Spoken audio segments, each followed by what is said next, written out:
welcome back, Firewood Addicts, to another episode of Travis Joe's Firewood. Today is Christmas.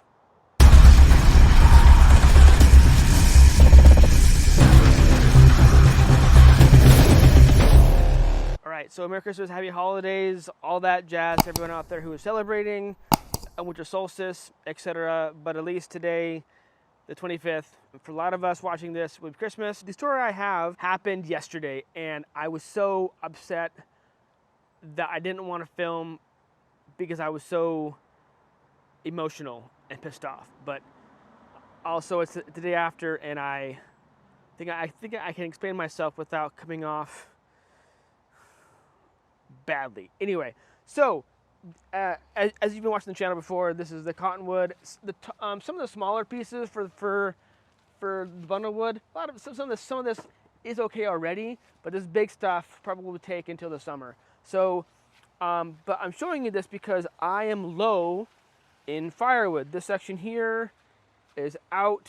I had fir over there. That is almost gone. There, my spruce is dwindling. Very low, dangerous levels of wood here. This is maple. Anyway, the point of that is I have been selling a lot of wood. I've been selling a lot of rack wood, but I try to keep an even balance of bundle wood and rack wood. I do sell more firewood bundles than I do racks, but when the racks go, they go. And right now, I'm sold out. So, what do you do? What do you do in that example? Well, you just say, hey, I'm sold out for the season or for the next few months, come back later. Well, I think a lot of us would say no. Let's find a way to continue to have inventory, which would mean, in most cases, you need to buy wood. Well, that's not ideal by any means, but if you can still buy the wood at a cheap enough price and then flip it, you can still make profit, maybe double your money. So that's what I tried to do. I'll show you. All right, and this is the wood that I got. Let me put you on the tripod. All right, so we are in the front of my house, and you can see the stand right there, so you kind of know where we are. And I'll explain why in a second, why the wood was dropped at the front of my house versus down in the wood yard where the wood is usually stored. Like I said, I was low on wood. So I go like what people normally do. They go on a marketplace or OfferUp where my ads are, and they search for firewood and they message people. So I messaged a guy on Marketplace on Friday, okay? And I asked him, is the wood available? He said a little bit later, like 20 minutes later, yes, are you still interested? Which is like the default response. I said 16-inch pieces. He said yes.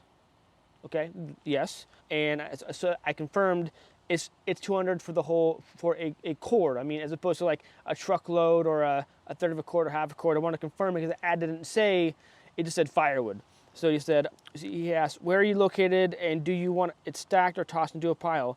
I said, I'm in the west part of my town, and I said tossed out. He said, I have a full cord for $200 of mixed wood. Also have a full cord of fir that's bone dry if you're interested. And I asked, well, how dry is the $200 cord? He said, it's dry. That's what I've been burning. So not really answering the question, but in hindsight, I should have gone with the 300 one. So I responded. So this is now Saturday because he didn't respond. So his response to my 16-inch pieces was the day later on Saturday morning or afternoon, and then he asked. Then I asked, copy. What's the fee for delivery?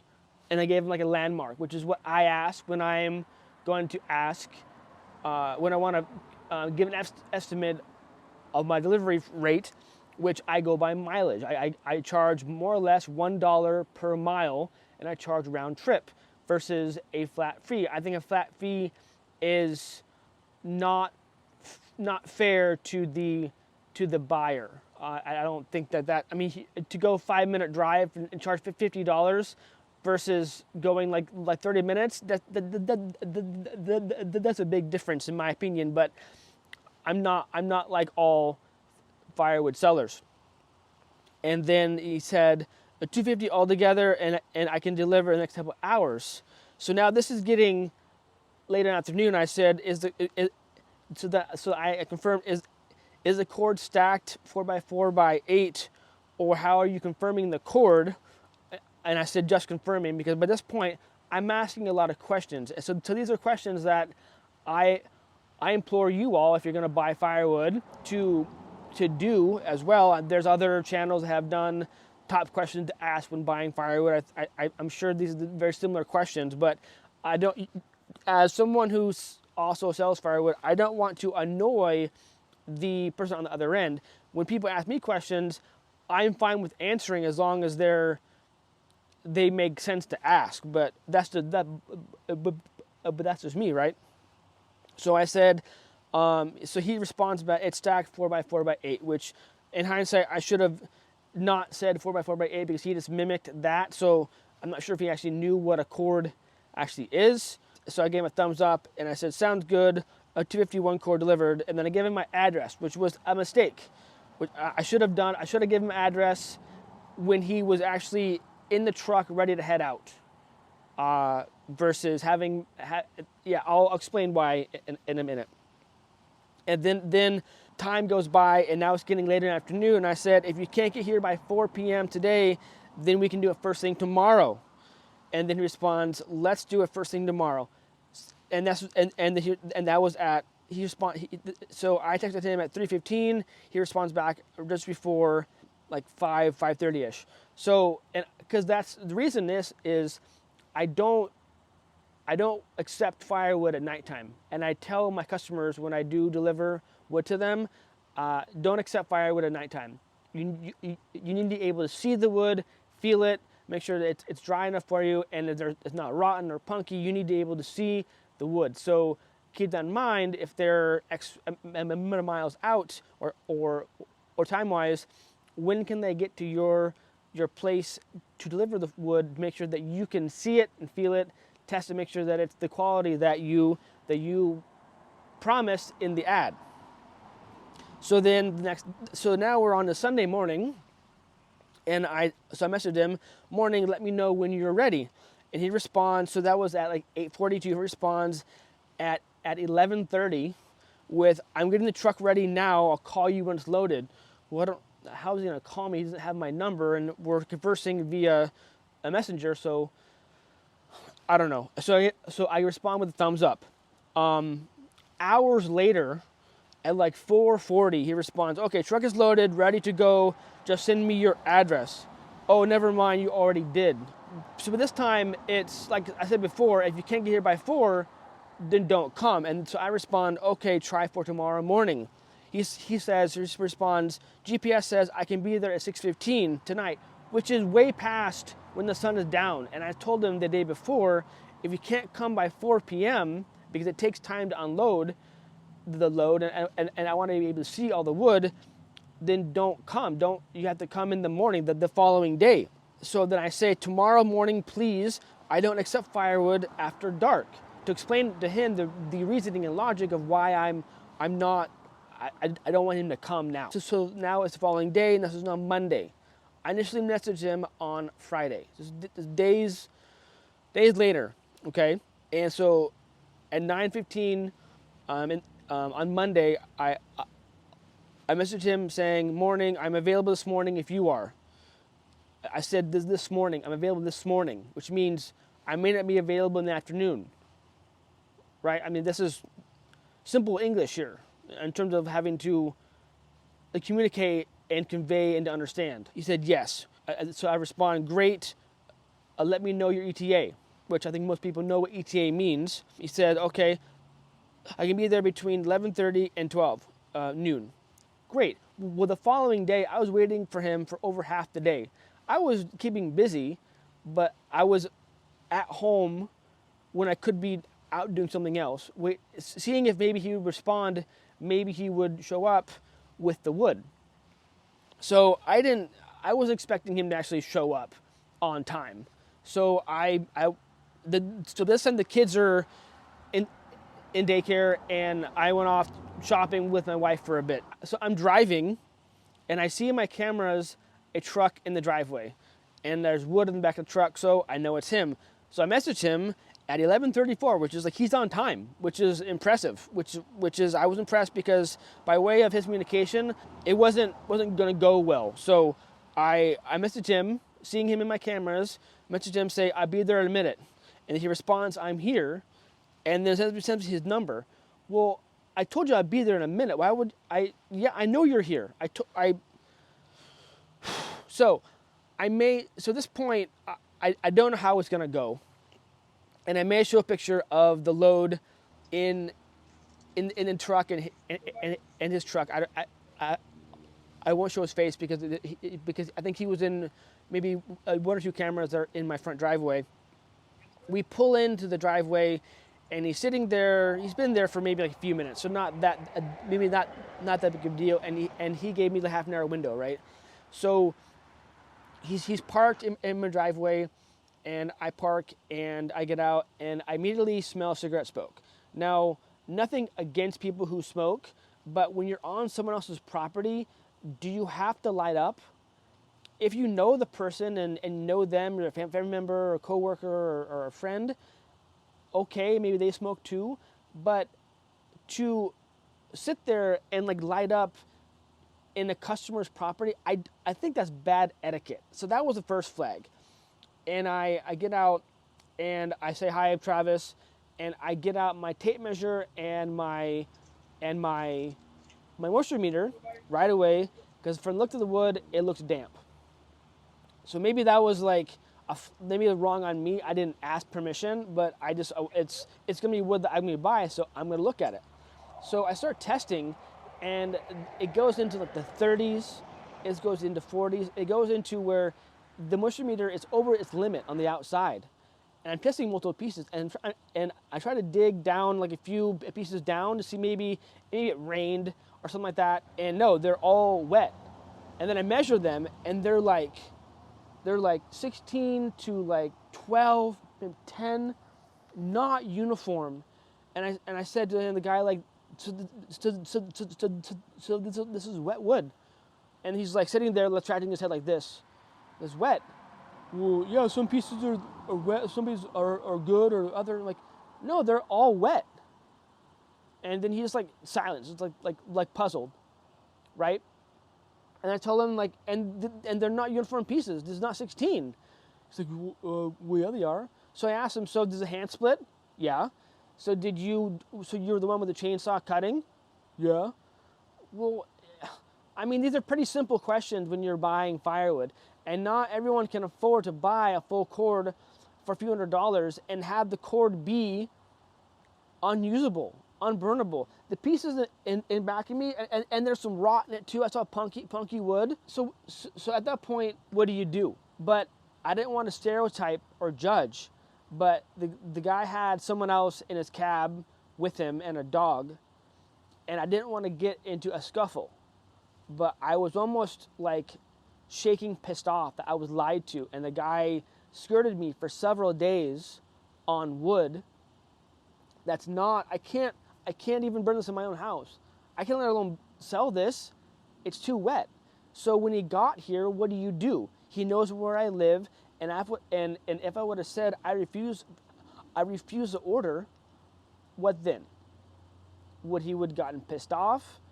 I don't want to stereotype, but he could have had a gun on him, or I mean, not on him because his pants are falling down, but maybe in his cab of his truck. I didn't want to get into confrontation, and now he knows where I live. So what would you do in that situation? If the wood isn't up to your standards, do you refuse the order? Have you done that before? I want to know in the comments. Have you ordered wood? Either you want to flip it or it's for your own purposes or whatever, and they come to your place to drop it. Have you refused the load before? I want to know down in the comments, what would you do? I guess I judge a stereotype even when I pulled into to my own driveway, but I didn't want this guy in my backyard.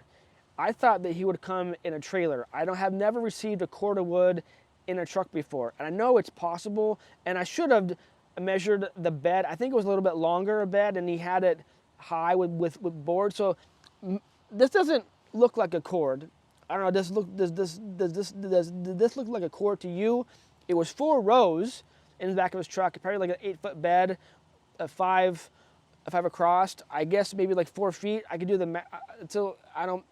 Maybe that's a cord, but not when the pieces are short. That's not 16 inches. I want to know if you've been able to refuse a load, and how did you go about it? I was trying to be calm in the situation, but I don't like being lied to. And when I asked him, like, was wet, and having him like look puzzled, I made a judgment call. I'm not gonna let him in my backyard where I need the wood. I don't want the wood here in my front yard. It does nothing for me here. It's an eyesore. And a lot of this wood I need to resplit to get it dry, or get it to the size that I can actually use it for. A lot of pieces I think I'm gonna have to sell or have to burn myself because they're not 16. I want uniform pieces, and I could measure the content in here, but this is a heavy piece, and it smells fresh. You know, I don't think that seasoned wood has that fresh smell. This is fir, and it smells like Christmas, like pine right now, and you walk by it and you smell it. So therefore, it's freshly split. So I'm pretty certain that it took him so long because they were splitting it and throwing it in the truck.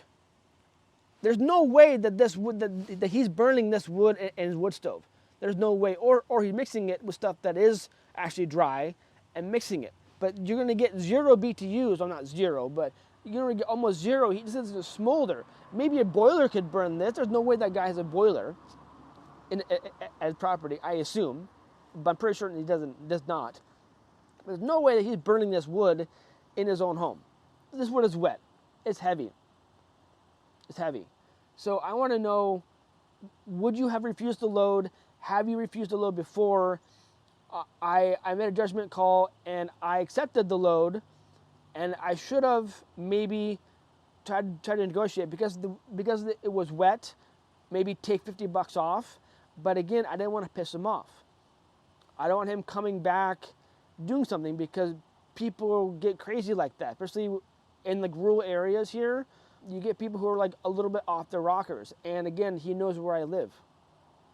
So we hand offloaded the wood on a tarp, and I paid him the full thing. I was gonna give him my business card, but why would he need that? I don't. He doesn't even need that. So I gave him his money. He said Merry Christmas or thank you, whatever, and I wanted to respond in a nice, kindly manner. But then I said Merry Christmas back to him, and he left. He hauled ass. Don't buy firewood from crackheads. I swear this is one of those people who are like one-off sellers, got some wood or want some easy money, and it's just, it sucks. So it took me. This happened yesterday. And it took me until today to be okay with filming and not have me swear during this episode being filmed. I've bought wood only a few times, and every single time I buy wood, I'm disappointed at what I'm getting. Either I take that back. I have bought wood a few times, and it was at a great price or free, and no matter if it was short pieces or long, it was dry and was able to flip it right away. But there have been times recently that every single time that I bought wood, it was not of the quality that I wanted, and or I was lied to in the ad, and specifically on the length. Maybe it doesn't matter to them, because to them it doesn't matter because they assume that I'll be burning it. Well, it matters to me because I need to resell this, as well as a cord is a 4x4x8 when the pieces are 16 inches. If the pieces are shorties and stacked at 4x4x8, there's going to be gaps, air gaps, where there should be wood. And little by little, that adds up to not a full 128 cubic feet of wood. If I'm incorrect, then correct me down in the comments. But I want to get what I paid for. What I paid for was 16-inch pieces that are dry or dry enough to burn. This stuff is not dry enough to burn. It's stupid, and I'm upset by it. But I have a solution to this. I'm not very happy about it, but I think it's a long time coming. And I'll share that in another episode in the near future. You'll be along for the ride on that one. But I just wanted to share that story. Let me know in the comments if you have any other horror stories. Let me know if you have any more additions to questions that you ask when you were buying firewood. Leave them down in the comments. What would you have done different in my situation? How would I have handled it better? Perhaps any insight on that. Do you flip wood as well? Let me know. Buying this wood at $250, I can, if the wood was at 16 and if the wood was dry, I could have easily doubled my money. When a previous month that you saw an episode on, I made $1,000 on a cord of wood. I can definitely make, or I could have made money of the $250 cord. But as of right now, I can't do anything with this. It's not. I'm not gonna. I even messaged a guy that I'm selling some cedar chunks to, and I said I could bring you some, and you could put it near your fire, and it could dry out, and then in a week or so, it maybe be dry enough to burn then. And he said, "That's a good idea, maybe." I can't. It's a bummer. It's a bummer. But like I said, I have a solution, and you will see and hear that soon. But I want to hear any comments down below, horror stories, advice on questions. What should I do with this wood? Do I let it sit? Do I flip it again? I want any insight, comments. Please let me know. It's a bummer, and I hope. And it's too bad that the episode is a bummer for Christmas. But it is what it is. I just wanted to. Now that I'm less emotional about it, I'm still upset. But yesterday I couldn't even be on camera. It was bad. Anyway, I hope that if you're celebrating Christmas today, that you have a good one. Thank you for tuning in on Christmas Day. Hope that Santa brought you some good firewood presents. Maybe the ones that I showcased on the episode last. Yeah, thank you for tuning in. I appreciate it. Until next time, life's too short to be a prick, so be kind to one another. Merry Christmas, Happy Holidays, rock and roll. Stay safe and keep cutting. Cheers.